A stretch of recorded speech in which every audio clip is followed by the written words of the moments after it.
As mayor, it's a challenging time, and the basics are not disrupted, right? About 70% of all the money we spend on the spine of the town. So the roads, bridges, sewers, the water pipes themselves. And then the rest is public safety and community services. So our police department and our fire department, GIAC, the youth bureau, our planning departments, the playgrounds, the parks, etc. Figuring out a way to provide those services through a pandemic is, it's a challenge that no mayor's had for 100 years. And I feel quite lucky in my professional life to be surrounded by people who know what they're doing, because I don't always know what I'm doing. Do we keep the parks open or do we close them? Do we keep the basketball hoops open? What about the tennis courts?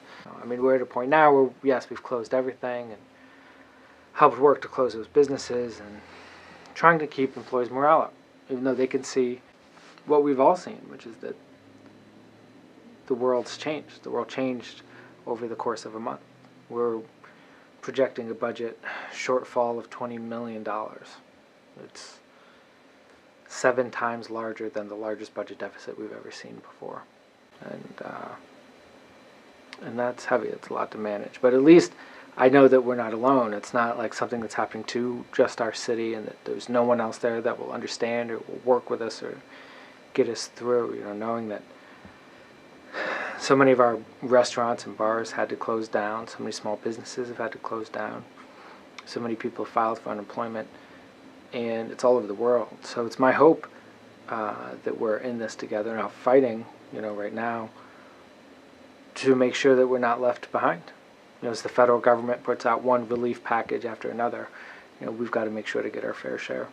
For every one person who's calling my office now asking for help, there are 10 people calling offering to help, right? Saying that they want to give blood and they want to make masks and they want to volunteer and they want to donate to the food bank and they want to start their own food bank. And now us sending both medical supplies and medical personnel downstate to New York City, where the epidemic is at its worst right now. This is not going to be a story of how society fell apart because the virus hit it. I believe it'll be a story of how a society came together, because they recognize that no matter how different you or I are, we're still people. We're just different versions of each other. So I still have great hopes because of what I've seen from the people of Ithaca, and that's what helps me sleep at least a little bit each night.